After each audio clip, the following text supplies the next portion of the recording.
नमस्ते। आपके आदेश के पालन के लिए मैं यहां पर फिर मौजूद हूं, यानी सुनाओ संजय कानों देखी। बस संजय हाजिर है आपके सामने। हमारे में और आप में एक बड़ी खासियत है, एक जैसी चीज। आप भी कोर्ट नहीं जाते और हमारा कैमरा भी कोर्ट नहीं जाता। अब कैमरा नहीं जाता तो जाहिर है कि फिर हमारी आंखें, हमारे कान वही देखते भी हैं और सुनते भी हैं। इसलिए देखने से ज्यादा जरूरी है दिखाया कैसे जाए। जब कैमरा देखता नहीं तो हम दिखाएं कैसे, तो हम आपको कानों के जरिए दिखाते हैं। अदालत में सारा काम कागजी होता है। वो कहता कागज की लेखी, मैं कहता कानों की देखी। वो कागज का लिखा हुआ मानते हैं और मैं आपको कानों का सुना हुआ आपको दिखाता हूं। बोलना तभी सार्थक है जब आपको दिखाने के बजाय सिर्फ बताया जा रहा है, आप सुन के आपकी आंखों के आगे पूरी तस्वीर आ जाए। जाहिर है हमारे देश में न्याय व्यवस्था अदालतों से होती है, लेकिन अगर किसी को बद्दुआ देनी हो तो लोग कहते हैं कि तुम्हारे कोर्ट लग जाए, तुम्हारे अस्पताल लग जाए, तुम्हारे पुलिस लग जाए, यानी ये एक बार लग जाए तो लागी नहीं छूटे रामा चाहे जिया जाए। अब अदालत में क्या होता है, बहुत सारी चीजें ऐसी हैं जो आपको कभी आमना सामना हुआ नहीं होगा, आपको पता नहीं होगा, लेकिन अदालत में बहुत सारी चीजें ऐसी होती हैं जो सुनते सुनते आदमी बोर हो जाता है, लेकिन बहुत सारी चीजें ऐसी भी होती हैं जो बेहद दिलचस्प होती हैं। उसके तरफ अगर जिस तरह से हम माइन्यूटली उसको देखते हैं और आपको दिखाने की कोशिश करते हैं। अब जैसे पिछले 1.25 साल से अदालतें ऑनलाइन चल रही हैं, आपको वही दिखाने की कोशिश करता हूं कि ऑनलाइन अदालतों में कितनी मुश्किलें आती हैं और कितने तरह तरह की चीजें होती है। रोजाना कुछ न कुछ ऐसा घटित हो जाता है जिससे ऑनलाइन अदालत के चेहरे पे भी मुस्कान आ जाती है। कई बार खिन्नता के भाव भी आते हैं और कई बार वकीलों की गॉसिप जज भी सुन लेते हैं कि वो कैसी कैसी बातें करते हैं। अब साहब एक दिन के बाद आप देखिए, आप सोचिए कि बहुत गंभीर मामला है, सुनवाई चल रही है और ऐसे में कोई चेहरे पे फेस मास्क मतलब जो फेशियल करते हैं वैसा फेशियल लगाकर पहुंच जाए, वो भी वकील साहिबा। सोचिए क्या स्थिति होगी। हुआ अदालत में हाल ही में हुआ, और ये हुआ कि कोर्ट में किसी बड़े मैटर की सुनवाई चल रही थी और वो सुनवाई जैसे ही मुलतवी हुई, दूसरे मैटर का नंबर आ गया। वकील साहिबा को लगा कि अभी लंबी चलेगी सुनवाई। उन्होंने तब तक सोचा कि मैं फेशियल ही कर लूं, और बस वो संजोग से उनका नंबर आने वाला था। उन्होंने अपना लैपटॉप ऑन कर दिया कि जिस समय आएगा उस समय आ जाएगा, और वो कंट्रोल रूम से सारी चीजें होती हैं, यहां कोर्ट के कंट्रोल रूम से। जैसे ही वो मैटर ओवर हुआ, वो सिर्फ देखने आई थी कि मेरा लैपटॉप शुरू हो गया क्या, और संजोग की बात उसी समय कंट्रोल रूम ने उनका कैमरा चालू कर दिया। अब कहते हैं ना कि समय खराब हो तो ऊंट पर बैठे आदमी को कुत्ता काट जाता है, और वकील साहिबा के साथ वही हुआ। और जैसे ही वो अपने लैपटॉप के आगे आई और उनका चेहरा देखते ही न केवल अदालत चौंकी, उस ई कोर्ट में जितने लोग स्क्रीन शेयर कर रहे थे वो सारे लोग और हम सारे लोग एक बार को चौंक गए कि ये क्या है, क्या हुआ ये। और तब तक जज साहिबान बोल उठे, मिसेस कौंसल, आपके चेहरे पे कुछ ऐसी चीजें हैं कि अभी सुनवाई को थोड़ी देर मुलतवी किया जाए। और बस I am sorry my lordship, I am sorry. और ये कहते हुए अचानक स्क्रीन ब्लैक हो गया, यानी उन्होंने कंप्यूटर स्विच ऑफ कर दिया अपना लैपटॉप, और सभी उठा के मामला पास ओवर हो गया था। आधे घंटे बाद फिर उस मामले की सुनवाई हुई, और जब सुनवाई हुई तो आप सोच सकते हैं कि वो महिला वकील भी झेप गई थी और अदालत ने भी ज्यादा कुछ इस मामले को तूल देना उचित नहीं समझा। ऐसे रोज कोई ना कोई किस्से होते हैं जो मैं आपको कानों देखी के जरिए बताऊंगा, क्योंकि आपका ये कार्यक्रम नहीं, ये आपके साथ बात करने का मौका आपका आदेश है, जिसकी तामील करने के लिए, हुक्म की तामील के लिए आपका बंदा हाजिर है, जो आपको अदालतों की ऐसी दिलचस्प बातें बताएगा। कई ऐसी बातें, रोज कुछ ना कुछ ऐसे ऐसे किस्से होते हैं। अब आज की कुछ लगे हाथ चर्चा कर लेते हैं कि आज अदालतों में क्या क्या हुआ।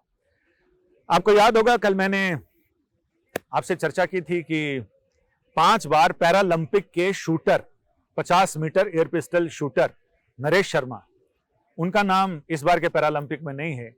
हर बार ऐसी परंपरा है कि हर बार जब ओलंपिक होते हैं उसके 1-2 महीने बाद, 1 महीने बाद पैरालंपिक होते हैं। पैरालंपिक में दिव्यांग खिलाड़ी हिस्सा लेते हैं। जी हाँ, जिनको जो अपने हौसलों से उड़ान भरते हैं, पंखों से नहीं। और ये नरेश शर्मा, ये भी दिव्यांग खिलाड़ी हैं और शूटर हैं, एकदम अचूक निशानेबाज, 5 बार पैरालंपिक में हिस्सा ले चुके हैं। टोक्यो में 24 अगस्त से पैरालंपिक शुरू होने वाला है, जिसमें हर देश को क्वालिफिकेशन राउंड के हिसाब से उसको सीटें मिलती हैं। इस बार 24 खिलाड़ी हमारे यहां से जा रहे हैं। नरेश शर्मा को ये लगा कि उनके साथ इंडिया की जो पैरालंपिक कमेटी है वो कोऑपरेट नहीं कर रही, और अर्जुन अवार्ड भी मिला हुआ है नरेश शर्मा को। अब साहब उन्होंने दिल्ली हाईकोर्ट का दरवाजा खटखटाया कि उनके साथ अच्छा नहीं किया जा रहा है और उनके साथ भेदभाव हो रहे हैं। पैरालंपिक टीम नहीं चाहती है चयन समिति कि वो पैरालंपिक में खेलें, लेकिन वो जाना चाहते हैं और अपने अचूक निशाने से वो पूरी दुनिया के सामने बताना चाहते हैं कि भारत के दिव्यांग किसी से कम नहीं है। और साहब हाई कोर्ट में 6 तारीख को सुनवाई थी, 6 अगस्त को। नरेश शर्मा पहुंचे सुप्रीम कोर्ट और सुप्रीम कोर्ट में उन्होंने लगाई अर्जी। उनके लिए वकील भी जबरदस्त, सीनियर एडवोकेट पूर्व एजी विकास सिंह ने बताया कि माय लॉर्डशिप, इस तरह से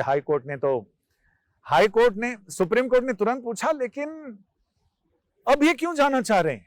ओलंपिक तो अब खत्म होने वाले हैं। तो उनको बताया गया कि पैरालंपिक के हैं और पैरालंपिक 24 अगस्त से शुरू होगा। 2 अगस्त को फाइनल लिस्ट बन जानी है और आज ही माय लॉर्ड, यानी कल 2 अगस्त था, तो आज ही ये फाइनल लिस्ट हो जानी है, इसलिए इनके नाम को शामिल किया जाए और इनके साथ भेदभाव हो रहा है। कोर्ट ने पहले तो कहा कि ठीक है, आप दस्तावेज दीजिए, हम देखेंगे। उसके बाद जस्टिस खानविलकर की बेंच ने इस मामले की सुनवाई की और इंडियन पैरालंपिक कमेटी से यह कहा कि इनको अतिरिक्त खिलाड़ी के रूप में, प्रतिभागी के रूप में इनको भेजा जाए। और आज इंटरनेशनल पैरालंपिक कमेटी की तरफ से चिट्ठी आ गई, जिसने नरेश कुमार के सपने चकनाचूर कर दिए। एक बार को चकनाचूर तो हो ही गए, हालांकि उनको यह कहा गया कि आप हाईकोर्ट जाइए और हाईकोर्ट को बताइए।